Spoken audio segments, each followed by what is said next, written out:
Es la 1:25. Seguimos en Conamorín. Conversamos con la vicepresidenta del Poder Electoral, Sandra Oblitas. Rectora, dejábamos un tema en el aire que además ha servido por parte de organismos internacionales y de fracciones políticas internas de nuestro país para atacar al Poder Electoral. Es el tema de la relegitimación de las organizaciones políticas. ¿Qué nos puede decir sobre eso?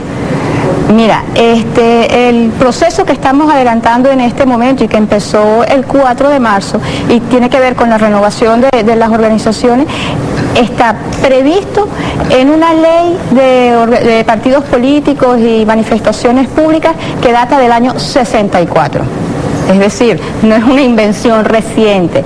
Y además se estipulan unas maneras de llevarla adelante que las dispone el Tribunal Supremo de Justicia claramente, justa y precisamente en garantía de las organizaciones políticas mismas. Correcto. ¿Ves? Entonces, sí. Sí, por ejemplo, para evitar partidos de maletín, usando ese término. Por supuesto, y determinar además cuáles son las organizaciones políticas que le dan vida a la democracia y que le dan vida a la participación política.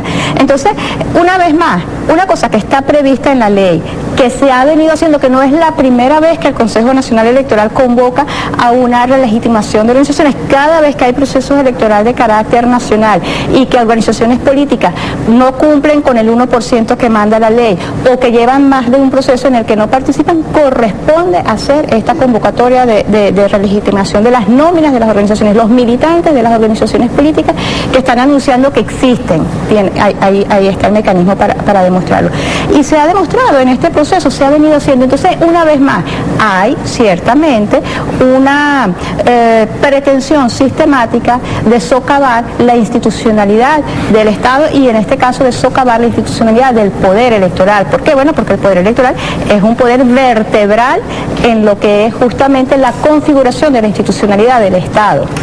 Por ahí pasan las definiciones de las elecciones de quienes ocupan los cargos de elección popular. Entonces, esa pretensión, además, yo creo que ha quedado saldada cada vez que el Poder Electoral demuestra de manera fehaciente sus procesos. Mismo, aquí se ha dicho que hay una pretensión de maltratar o de aniquilar o de qué sé yo cuántas cosas se han dicho sobre este proceso de renovación. Ahí estamos, desde el 4 de marzo y hasta el 7 de mayo se llevará adelante este proceso en una primera fase, que es bueno destacar que esta es una primera fase, y las organizaciones políticas, mira, en estos 4 fines de semana que se han adelantado, 24 organizaciones han sido convocadas y más de 20 han participado. Sin ningún inconveniente. Sin ningún inconveniente. Más de 20 organizaciones han participado en estos primeros 4 fines de semana. Entonces, se demuestra por vía de los hechos que el Consejo Nacional Electoral dispuso una plataforma, dispuso un mecanismo por mandato de una sentencia del Tribunal Supremo de Justicia y que está funcionando perfectamente y que aquellas organizaciones que han querido, participar, lo están haciendo. Quiero insistir con ese tema, rectora, porque han habido expresiones muy fuertes contra el sistema de gobierno en Venezuela, contra el Estado venezolano. Organizaciones políticas que hace 4 meses decían que hay un vacío de poder porque Venezuela no tenía un presidente, hoy dicen que hay una dictadura y lo dicen frente a estos organismos internacionales. A mí me gustaría entender y que el Poder Electoral profundice un poco más en este proceso de relegitimación, cómo en una dictadura o en un vacío de poder, o uno a veces no sabe, de acuerdo a las declaraciones que hay de diferentes fracciones políticas, cómo se hacen para relegitimar en una dictadura un grupo de partidos políticos. Bueno, la pregunta es interesantísima. Sí, puede parecer absurdo incluso, pero... A los efectos sí, porque...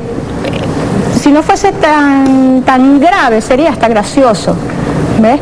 Porque ciertamente de las demostraciones que se dan, el del Poder Electoral que puedo hablar, pero también, digamos, desde el Estado venezolano en su conjunto, de la libertad que hay de organización, de participación, han sido absolutamente claras y fehacientes. En el terreno electoral te puedo decir, y están las evidencias allí, las organizaciones políticas de distintas tendencias que han participado en distintos procesos se han medido en igualdad de condiciones y han ganado unos, otros y otros. O sea, no ni siquiera. Entonces, claro, allí es la demostración más clara. Claro, es fácil que cuando tú ganas no dices nada y cuando tú pierdes entonces buscas un culpable que no está en no haber cautivado la voluntad de la electora y el elector, sino en un tercero, en este caso el poder electoral.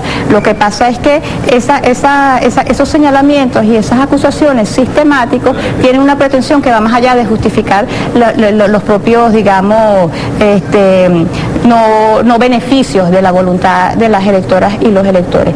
En este caso específico que estamos mencionando, que tiene que ver con la renovación de las nóminas, como te digo, hay una primera fase que tiene que ver con la manifestación de las personas que determinan su militancia con una determinada organización política. Esa es la etapa en la que estamos en este momento. Esa es la primera etapa que va desde el 4 de marzo hasta el 7 de mayo. En esa primera etapa han participado hasta la fecha de hoy más de 20 organizaciones de 24 que han sido convocadas. Entonces, eso es una demostración justamente de la posibilidad que está allí, que está establecida y que el Consejo Nacional Electoral lo ha permitido y quien ha querido ha participado. No ha habido ninguna